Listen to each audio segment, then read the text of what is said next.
That is quite catchy indeed. That is Naked Without It from the UK. And we have these guys on with us via Skype. We're going to introduce them in just in a moment. This is Matt Connarton Unleashed, and we are live from the studios of WMNH 95.3 FM in glorious Manchester, New Hampshire. Of course, you can stream the show at mattconnarton.com/live. Jenny is here as well at the news table. Present and accounted for. And joining us via Skype, we have Tony and Martin from Naked Without It. Hi, guys. Can you hear me?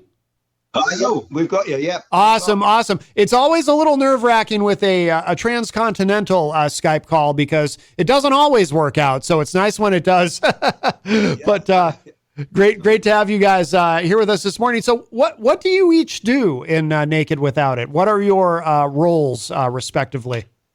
I'm Tony, and I play rhythm guitar and I sing.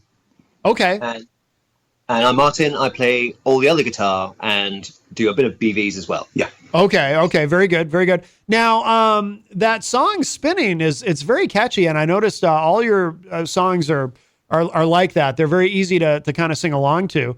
Has that always been kind of the MO of Naked Without It? Have you always written songs that are, just very accessible and just kind of get stuck in your brain? Has that always been kind of the approach? Yeah, we do like a chorus and we do like a sing along. So we do like a sing along when we play live. And we restarted out a few years ago. We did an online interview during COVID.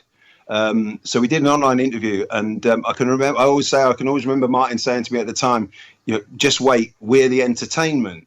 So it sort of dawned on me then that, our job really was to entertain. So I've always sort of found there was no point doing heartfelt songs that people aren't going to catch. I suppose there's a place, but for us, it doesn't really work. So we're here to entertain, really. And I think a big chorus is a way of entertaining. Yeah. Oh, absolutely. I'm interested in, these songs that we're playing, these are from an album called Singles Club. Yes, indeed. Now, tell me if I have this right. And there's a specific reason why this is so interesting to me. This is a series of, did you release these each individually as singles and then compile them into an album called Singles Club? Was that your approach to this? Yeah, we did. Yeah. Okay. The reason I'm so curious about it is because this has been a topic of conversation on the show. I'm old enough to remember, and I suspect you guys are too, when there was really kind of a standard way of doing things. You've got an album coming out, first single goes to radio maybe 6 to 8 weeks before the album's coming out, then the album comes out, then you have the second single and so forth. And it was, everybody released albums. Somebody might occasionally release an EP, but that's sort of the old record company model. Now we live in an era where, because of the internet, there's so many different ways you can approach it. You can release albums, you can release EPs, you can just put out singles forever and never release an album. But I've noticed, especially in the past couple of years, a lot of the guests that we have, their approach is, rather than putting out an album and a series of singles, releasing a series of singles that eventually become an album. And it seems like you guys have kind of taken it to a new level where it's like, that's clearly what this is, because you're calling the album Singles Club because it's literally a collection of singles. And I think that's very interesting that you've taken that approach. Well, yeah, exactly. We back in 2022, we were talking about what we were going to do, because we'd done one album. We did a first album, Habits Far Too Bright, which was along the same lines, along the normal lines. We got it all together. We released it as you should, sort of thing. And then we had a conversation and just sort of said that music's a bit more immediate now. Nobody sort of wants to wait for anything. Everything is done straight away. So we sort of thought, well, we'd instead of holding things back, what we would do is we would plan to release a single every 6 weeks. Mm-hmm. And then at the end of it, we did have the intention of putting out like the hard CD version. Of course, we didn't actually realize, because we didn't work this one out very well, is that when we decided that in 2022 to do 12 singles, it was going to take us 72 weeks. So we didn't realize we were actually committing ourselves to a year and a half's work, which was right. Record. We've got a recording, releasing, or the artwork, publicizing, etc. And then we're on to the next one and on to the next one. But yeah, we did it. We got a little bit random every now and again. But yeah, 72 weeks later, we ended up with the Singles Club album. So yeah, and we're really happy with it. Was that a difficult decision for you both? Because obviously, you know, we all were used to doing it the old way. I mean, was this something, did you put a lot of thought into, is this really the right way to approach it? Or maybe it instinctively just felt right and obvious to you? I mean, was that a difficult decision to come to, or did it come easy? I think we thought that, you know, like, because people generally will stream a song or they like a song, so we thought if we just keep giving them songs, you know, spaced out rather than just all together, then there's more chance they might listen to more of what we do rather than here's an album, well, what's the single, I'll listen to that and ignore the rest. So yeah, you know, and it just kept it fresh for us as well, and it was a good, you know, kind of time to keep working on things. And you can change things because, you know, as you know, you can start with a song, but then over time it might evolve into something slightly differently. So with a 6-week gap, if you like, in between what we were doing, we did have that luxury of saying, well, actually, maybe we should change this a little bit, and we can try things out and, you know, give a few different ideas. So from actually a creative point of view, it was quite, you know, helpful, rather than we have to get the album done within this amount of time, and then once it's done, that's it. Whereas with this, you know, you're only doing one song at a time, essentially. So yeah, we had a bit more flexibility. So yeah, and we had a bit of engagement from like the people that come and see us play, because of course they knew something was coming in 6 weeks' time. So people were asking us when the next one's due, when's the next one due, which was nice. So kept us on our toes, really. Yeah, I can see how it would be kind of liberating to be able to approach it this way. And something else too that we talk a lot about on the show is the importance of adaptability to a constantly changing music industry. And in fact, that was a big subject in some ways in the previous segment that we were doing. So is this going to be the new approach going forward? Do you think you're going to keep doing it this way? Or, I mean, obviously you're promoting this album, Singles Club, these singles that have become an album. So I don't know if you're even thinking that far ahead, but are you thinking about kind of the future, or are you in the moment just more focused on promoting what you've just released recently? Well, I mean, absolutely. We had a gig last night, and we basically went into our studio this morning and recorded the basics of like the first 3 tracks for something that's planned for later on in the year. I mean, I constantly write lyrics. Lyrics just keep coming, so we write them down, and then we work on the ideas. We live 100 miles. About 100 miles apart. Oh, no kidding. So we've sort of embraced the technology. So we send each other ideas all the time via WhatsApp, and then we pass them sort of forwards and backwards like that. And you know, we work on bits at the other end, and then we sort of come together for gigs. We were saying today we don't really rehearse very much, because we just sort of if we do, I rehearse my bits, Martin rehearses his bits, and then we bring them together at gigs generally. Yeah. And we're pretty disciplined, to be honest. So we're well, I'd say we are. I mean, if you see us live, sometimes we're not particularly disciplined. Some of the crowd know the lyrics better than I do sometimes, which is a bit embarrassing. Especially when, sometimes. So if I go into the wrong verse and somebody will give me a look from the crowd, and you think, oh, okay, cheers for that. Right. My song, I'll sing it how I like, you know. Well, that's another. You know, in terms of being able to send tracks back and forth though on WhatsApp, I mean, that's another example of how, you know, being able to adapt to the changing technology and the changing dynamics of the industry is so important. And I always say, this comes up a lot too, reflecting on the pandemic. You know, the pandemic was terrible, but we have to find these silver linings where we can. And I think one of those few silver linings was it kind of forced people, creative people, I think musicians in particular, to kind of find new ways to create and to get comfortable with creating from a distance. Like you guys said, you know, you're 100 miles apart.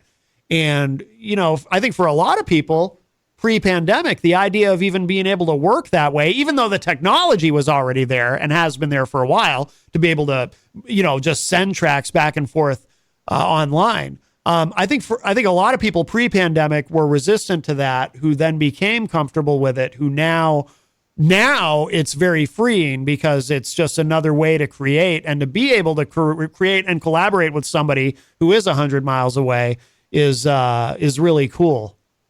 Yeah, definitely. Yeah, we did. I mean, we did. In lockdown. We started. We were doing a few. There was a few internet radio sort of shows, but we also did sort of gigs at home. Yeah. You know, we got into like, when the times we were together, we got together and just sort of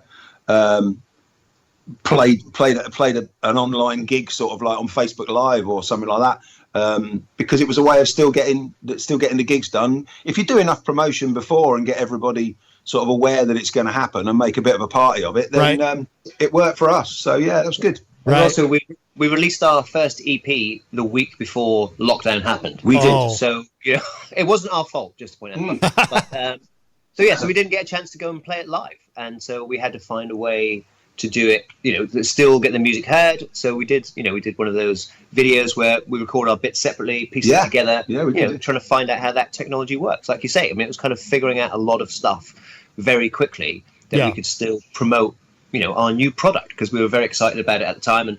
And you want people to hear it. And it was, amazingly bad timing from that point of view.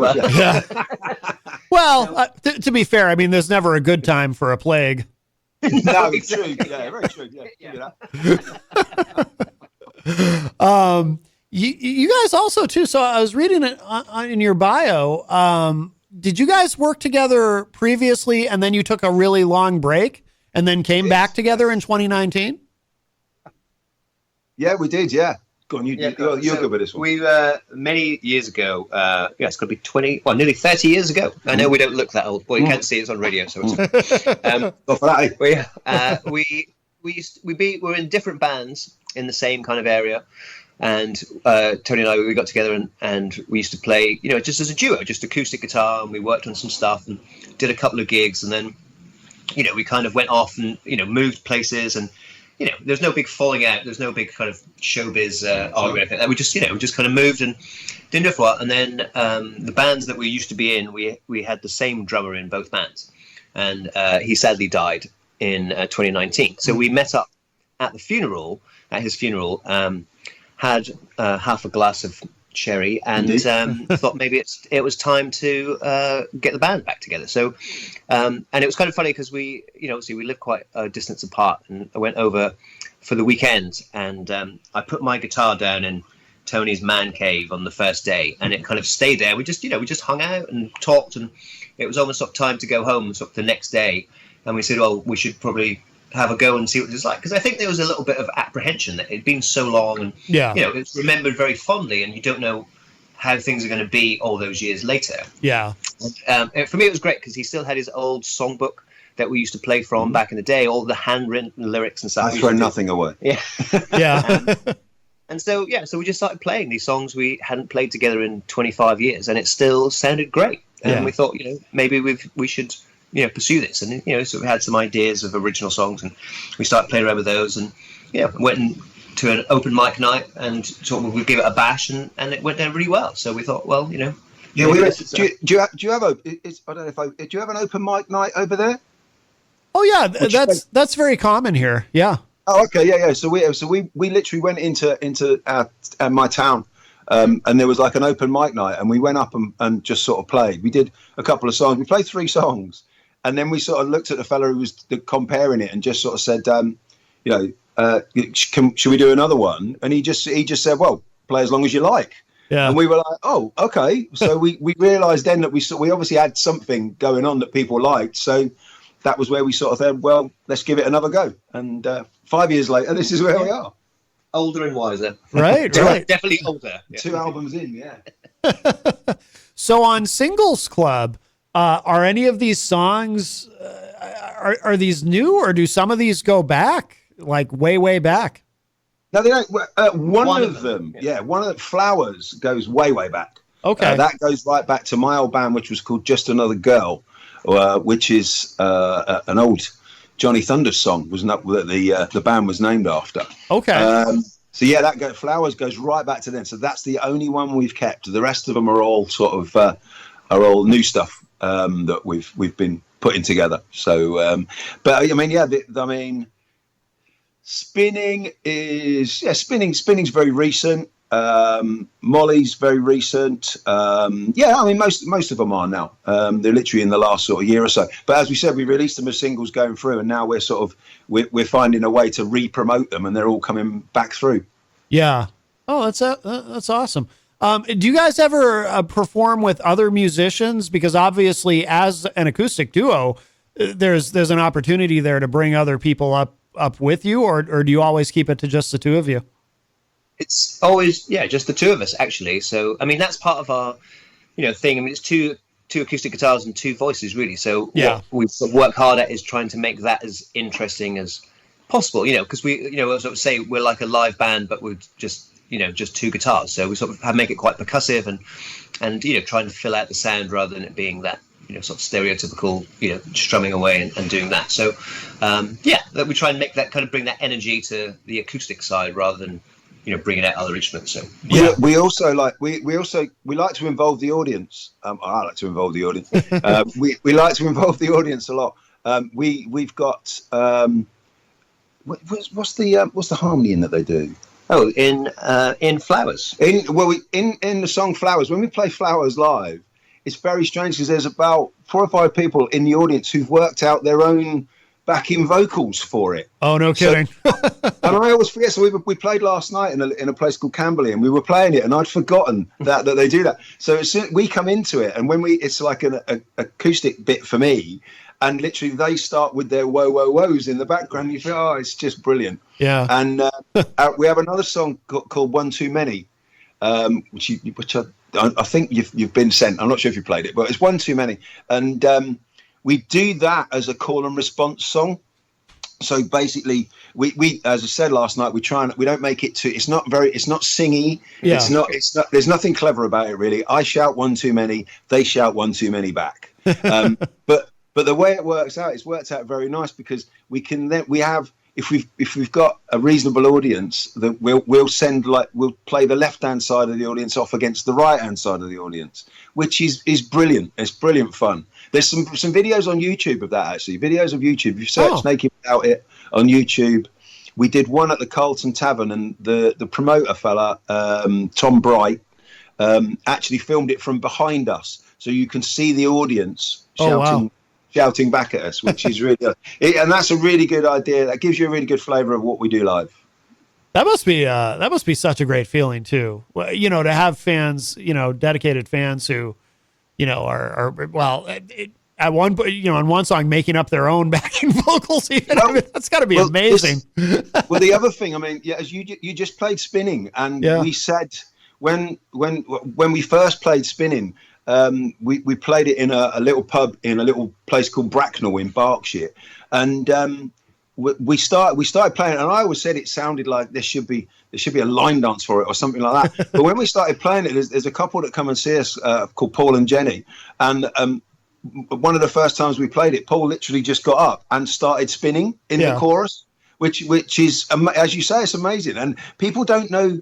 The people that if we like last night, we were supporting a band called 3x7, so their crowd were there, but of course when Paul gets up and Paul and Kev were both up spinning last night, their crowd can't really work out what's going on. Why are these people suddenly up and spinning? Right. And it's really good. We play as well. We play in we do some Saturday afternoon shows in HMV stores. Oh, okay. So we do them in record shops as well. And we did one in Woking in Surrey a few weeks ago. And Paul came. Paul was actually spinning through the aisles of an HMV on Saturday afternoon. Nice. Which was quite amusing for the shoppers, I promise you. Yeah. Security not quite so impressed. Oh, that's very cool. That's very cool. When you guys played, I imagine, I mean, you must have enough material to play a long time, right? Like, do you do multi-hour shows? Do you do long shows? Well, we could do. I mean, the thing is, we do. We do. If we set up our own gigs and we do our own shows, then we do. Yeah. Then we'll do a long set. We'll do 2 sets. We do them when we can. But generally, as you know, the HMVs are about 45 minutes. Okay. If we get support slots like last night, we've only got like half an hour. So as we said, we just do the bangers, basically. We do the ones that are going to get people up, get people singing, and get people entertained, because sometimes being an acoustic show, we sometimes get paired with quiet, nice acoustic sort of, not what we're like at all. And we do see it as a little bit competitive, where we will come out, blow the place away, have everybody singing, and then all of a sudden someone's got to come up and play something really quiet, which is what was that girl? What was it that girl said? She apologised that she wasn't as cheerful as us. We have the next girl that was on after us in one of the London gigs came on and apologised to the crowd that she wasn't going to be as cheerful as we were. Oh, that's funny. That's great. So it's when we do those sort of longer shows as well, because we've got quite a lot of material now, and obviously you always get excited about the newer stuff and you want to play that, and there's always the odd song that we haven't done in ages, and someone says, "Oh, I love that song, you should bring that back," and then we sort of have to go back and go, "Oh, okay." So and that's the thing, I think, like with any music, once it kind of is out there, it doesn't belong to us anymore. We're just kind of playing what people want to hear, really. So that's always quite nice, because it's not always what you think, because you can sometimes think, well, that's the one that people will love, and actually they pick something else, which is is always an interesting. I mean, I was talking with Tom Bright again about that. Funnily enough, we were saying about because I write the lyrics, so we write lyrics, and they mean things to me, but once they're out there, as far as I'm concerned, me and Tom were saying it. Once they're out there, they're other people will find their own meanings for them. So I'm not precious about the meaning that I have. It will mean something different to other people. So once they're out there, there's different meanings. They're out there. They're other people's, as far as I'm concerned. Yeah, well, that makes sense. I mean, art is subjective, and everyone can kind of interpret, that art, whether it be lyrics or anything else, however they want. I always, this doesn't happen now, but I remember being a kid and not as, not understanding these concepts as well. And if I heard a song that I really liked that I thought meant something specific, it meant something specific to me. And then I read an interview with that author, whoever wrote the lyrics, or if an author, if we're talking about, instead of a song, about a book or a poem or something. And then it turns out that their intended meaning was different than what I thought it meant, to me, the way I interpreted it, I would actually be a little bit disappointed. Like, oh, I thought it meant this. Yeah, absolutely. Yeah. So no, you should be allowed. It's yours. You should be allowed to do your own. It's up to you. And saying that, I'm sure I still know songs that I sort of, from various bands over the years and stuff, that, songs that you're quite attached to. And now, once you find out you've been singing the wrong words for years, sometimes you go, that's not what I thought it was. And now it's too late. I'm going to carry on singing that because that's what I've been doing for however long. He does that with his own song. There you go. Yes, very, very true. It does happen. There you go. By the way, what does the name mean, Naked Without It? Where does that come from? Well, I'll give the very short version is that Naked Without It is a line from a Jane's Addiction song. Okay. From the song Jane Says by Jane's Addiction. Because we put it together sort of like 30 odd years ago. So that was out at the time, and I really like that song. So we stole like the line Naked Without It from there. Oh. But Martin has a really good version as well. So really where it comes from is, like I say, we were both playing in different bands at that time, both like full electric bands. And so we had this little duo. It was just two of us all stripped back. So we were naked without all the other instrumentation and other music. So that's really where it's at. And with the Jane's Addiction. We were pretty exposed, yeah. So and it was just us, two voices, two guitars, same as it is now. And so it was quite exposing to do that. So that's the bands we had before were loud, as we say, with the drummer that we had, who was a very loud drummer. Yeah. It was a far more loud ensemble. And then when we appeared, it was just us two with the acoustics, which was it was good. No, that makes sense. This is a little off subject, but I'm just curious because you did bring up Jane's Addiction. Did either of you guys ever get to see Jane's Addiction before the implosion? Yeah, I saw the original. Did you? Back in the day. Yeah, back in the day. I can always remember when. Did you ever get to see him?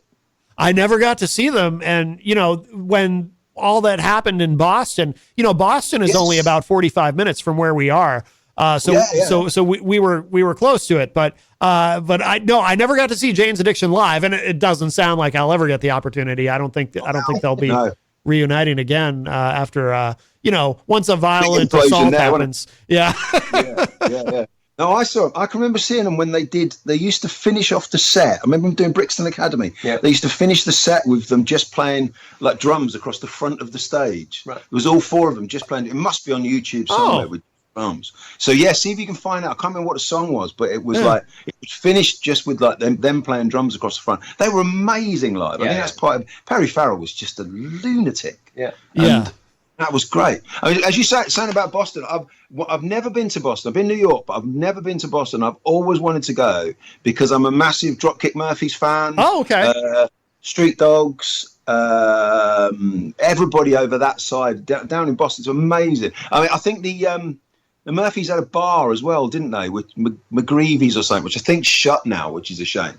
But I'm pretty sure it's shut in the pandemic. But yeah, I'd love to go there. But big up the Murphys. Yeah. No, great city, and we're, like I said, we're just 45 minutes north. We're the largest city north of Boston in New England. But Cool. Great music. Actually, the hat that I'm wearing right now is a BF Raid is a Boston band. But Okay. Yeah, we get a lot of Boston guests on the show, but I'd like to get Jane's Addiction, but I don't think it's happening ever. There you go. Yeah, you might have to be careful with that. You might be very, very, very tentative. That's going to take some negotiating, that one, I think. That's definitely a Skype call, that one, I think. Right. Separate rooms. Definitely. Now, are you guys playing? It sounds like you guys play a lot of shows. Do you play a lot? We try to get out and do as much as we can. I mean, it's all... but I mean, as I'm sure it is over there, I mean, it's a difficult time over here for live music. A lot of grassroots venues are disappearing, and post-pandemic and that kind of thing. So, it is tough, but we try and just get out where we can and when we can, and just get out and see people. And people are always, still enjoy going out to see live music. And I think the less options they have of places to go, the more they kind of make the effort or appreciate it when they're there. That there is life going on. So it tends to get a little bit quiet in England now, because it's once you hit December and it's sort of like Christmas season, everybody just wants covers bands and party bands and things like that. So we tend to have like a quieter December and then go back out in January. It's just sort of nobody wants sort of original acoustic stuff at the moment, but that's all right. We just use the time to record and promote and work on everything else. So don't stop us. Yeah, absolutely. And you did mention earlier too, so you've already started working on the next songs. Are you going to do the same approach with these, where you release them as singles that eventually become an album?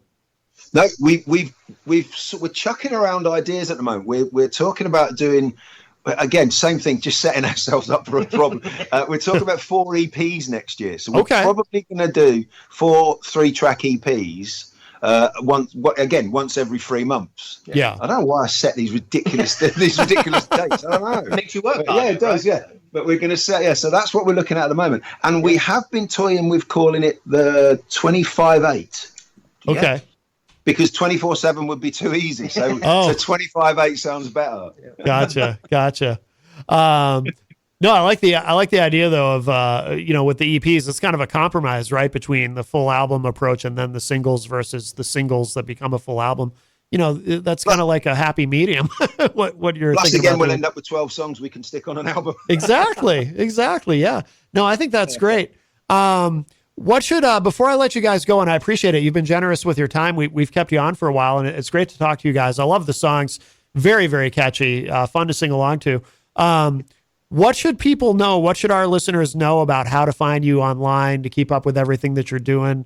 Obviously hard for our American listeners to get to a show, but as you're releasing new music, and who knows, maybe you'll come to the US at some point, and you'll get to see Boston. But what should our listeners know about how to keep up with you guys online? We'll start with that. You set us up, we'll come. No worries. You set us up some gigs, we'll come. No worries. Might cost you to fly us out, but we'll come. right. We're really. If 95.3 want to pay, then that's fine. We'll do that. I'll run it by the boss. Keep playing him, spinning. Get him a little. Give him too many drinks over Christmas. Let him have one too many. And then say to him, funnily enough, one too many is a song by this brilliant band from England. Yeah, that's true. But no, other than that, we are on all the socials. So we are generally, you can find us by searching at NWI Band. Yeah, better result than just starting any search with Naked. If you search Naked without it, and Singles Club, sometimes the search results aren't actually what you want to look at. No, exactly. Right. But that's just one of them things. we didn't plan that one very well, you see. But yeah, so Instagram is obviously instagram.com /NWI Band. Same thing for X.